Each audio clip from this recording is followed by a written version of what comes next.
Hi, my name is Amber Antonelli and I'm here with Awaken Your Soul, Iboga Retreats.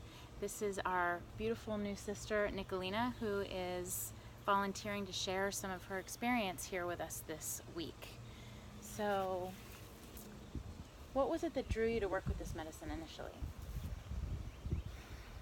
I'm trying to remember the first time that I heard about it, and I can't, but it resurfaced. I probably learned about it online somewhere. That's where it all starts, Yeah. usually.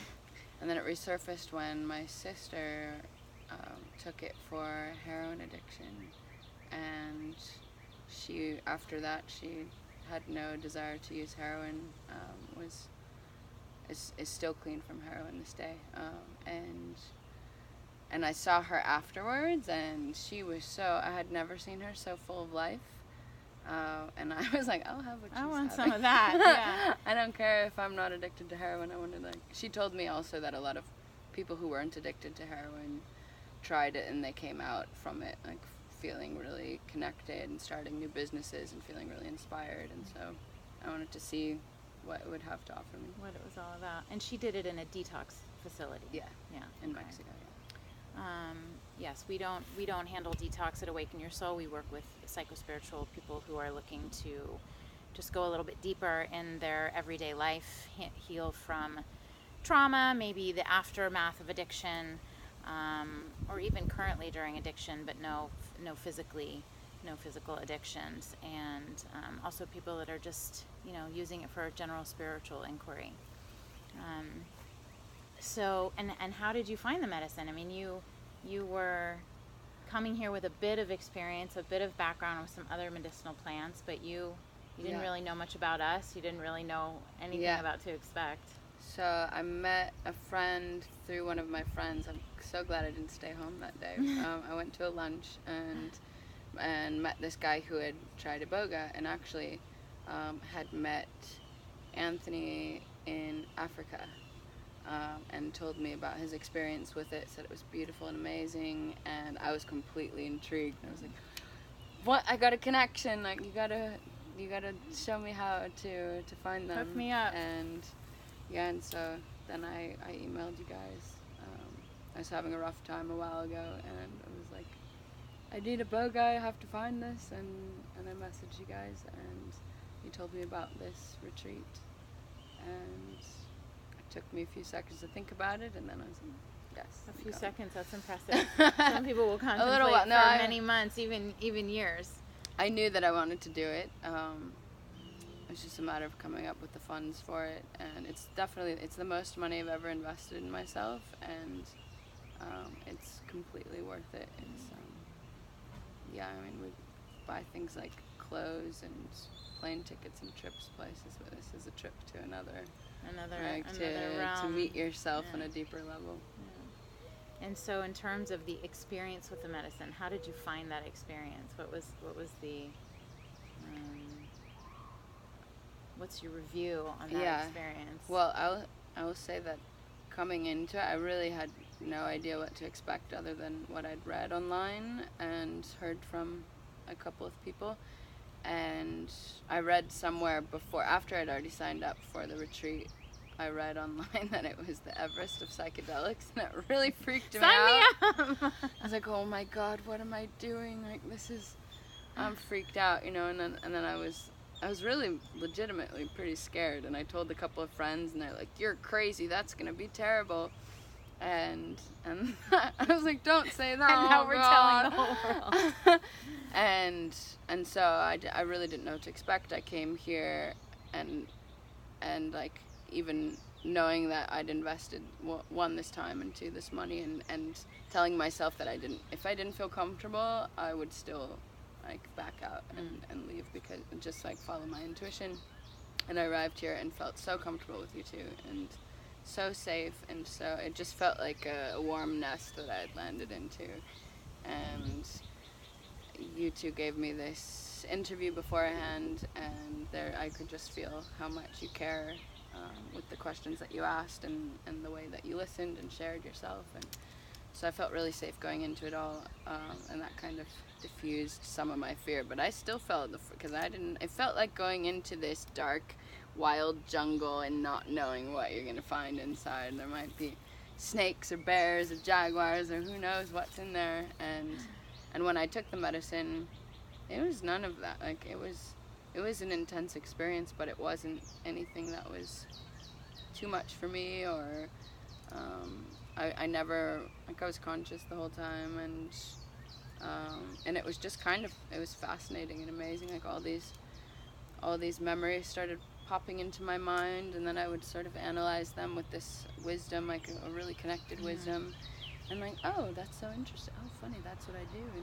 and I could, like, analyze my thought patterns and see all these patterns throughout my life where I'd done similar things in reaction to, like, where I would be running away or hiding or judging, and it really helped me to just kind of know myself more, and I feel, like, really equipped for life right now. I feel really centered and grounded and free and inspired and really happy.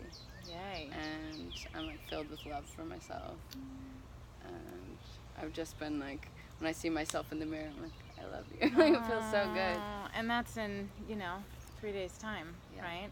And so, yeah, that zooming out, that connection to the higher wisdom is really what this medicine is all about. And there's definitely work to do afterwards. You don't just come and boom, it's done. I'm not a different person. That's one thing I was worried about. I'm like, and my friends too, they're like, is she gonna come back like a zombie or a different person? Are we even gonna want to hang out with her, or are you even gonna understand who you are when you go home? And that's the beauty of it, is that it gives us a chance to really observe ourselves, and to let go of some fear and some pain, a lot of early life stuff, and then learn how to move forward in a new way.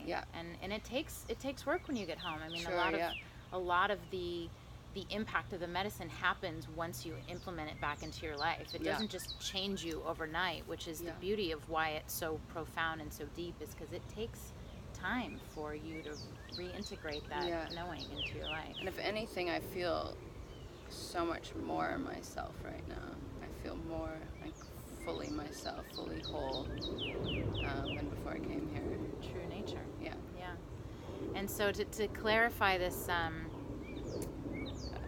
label of it being the Mount Everest of psychedelics, it really is, in a way, but not in a sense that it is the most intense and the most powerful and the most chaotic, like some plant medicines can be. It's very grounded and it's very direct, but it has an impact on the physical body, and it has a half-life, so it has a lot of staying power. So it stays in your system for, 6 months, I think, on a chemical level, and a lot of people report the spirit staying for years to come. So for me, it's more about the depth of the wisdom that the medicine has, and also the lasting impact than the actual experience under the influence of the medicine. Would you say that compared to other medicines? Definitely. That you've worked with? I've partaken in ayahuasca and found that to be a lot more, like, wild and kind of scary, and with also a lot of beauty. And sure, it's a beautiful medicine. But it's different.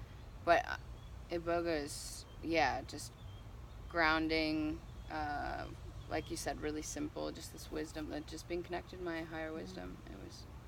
And even now, a couple of days later, I'm still getting these little, like, knowing messages, like, oh yeah, that's what you do, and oh, look at me, that's funny, isn't it? And you'll see it more even when you're back home and you're involved in your regular everyday life.